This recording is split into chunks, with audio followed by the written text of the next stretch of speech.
Aloha! Greetings to you, mighty men of God.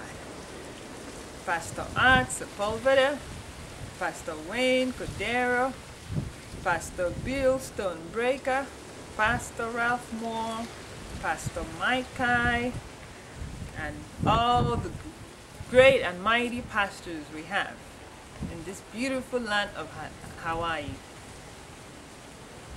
I have sent messages one way or the other to many of you, urging you to get involved in the public policy making process for this island.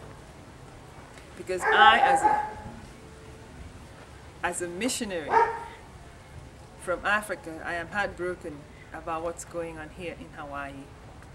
I can't believe that HB 444 passed through both houses under your watch, or under my watch, under the watch of all the Christians in this land. That should never have happened. And it did not even register in many of your churches. There was no announcement to mourn what had befallen the land. There was no celebration either when we prevailed. I was heartbroken by that.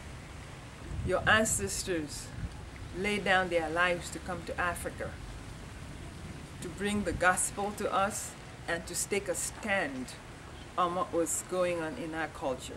Thanks to them, we stopped many barbaric practices.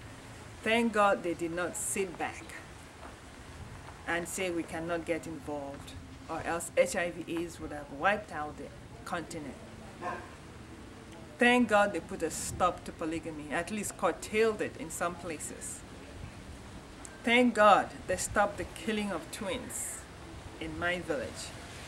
Thank God they stopped human sacrifices. They did not sit back and say, oh, separation of church and community, or separation of church and state. Thank God there were no IRS laws to stop them from participating. So, men of God, you have no excuses. I must tell you that, to have allowed what has happened to Hawaii to occur. Many of you are not even in Hawaii during this critical period, only a few days to the elections. I am heartbroken. Many of your members do not know who to vote for. I know because they ask me. They don't know who to vote for. They don't know the issues at stake because you're not talking about it from the pulpit. You have not educated them about abortion or homosexuality, the biblical basis, a strong foundation. I know I've heard some of your sermons, but they have not been consistent enough for the people to have a full understanding of what the Bible teaches. I'm not even going to mention the mainline churches right now because their own case is very different. Maybe some of them are too far gone. I know they are in error because that's not the gospel they brought to us, to Africa. What they are preaching here is heresy. But I know you all, I have mentioned your names, are at least trying, so that's why I call upon you to do whatever you can in the next few days to make sure the body of Christ comes out to elect the righteous candidates to office. It's easy. All they need to vote is vote right all the way through. Party line all the way through. Vote for the arrow. Whatever you see arrow, that stands for righteousness, at least more than the other one, whose D stands for death of babies, destruction of the culture, destruction of marriage. That's what their D stands for. So there's no reason why you should not boldly lead your flock to vote for righteousness.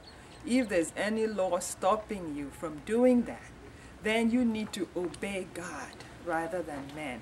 Peter and John said as much. You should not send missionaries to Africa or anywhere else if you cannot stand for righteousness and ensure that the righteous candidates are voted into power. in Hawaii and all over the nation. I call on T.D. Jakes, I call on Benny Hinn and Franklin Jettison and all the other pastors, TBN. You cannot ignore these issues. If there's any law stopping you from standing up for righteousness, then you cannot be salt and light. And Jesus said, salt loses its flavor, it's not even fit for the dunghill. It's only fit to be trampled upon.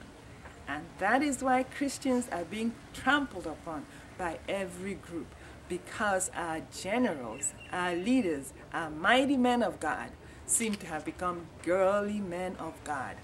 I call upon you to rise up and be the mighty men of God you are supposed to be for this state and for this entire nation. Or else do not send us missionaries, because you have nothing to teach us. You do not have the moral authority to teach us. If all the big churches here have the huge numbers, you will not stand up for righteousness. You become like toothless bulldogs who cannot stand up for righteousness. You are the watchmen on the wall. The watchdogs. Do not be the lapdogs and let society go to hell. And you sit back and debate whether the church should get involved. Listen to the tapes and teachings of David Barton. These are the kind of men we want to hear from. I am tired of the prosperity messages. I could do with a lot of prosperity. I could do with the healing message. We need that all, but there's a time and a season for all that. And as for the pastors who are taking up precious time criticizing the prosperity preachers, I think you should be preaching now about getting involved, getting your flock involved in the political process, which is more like the public policy making process. So aloha to you.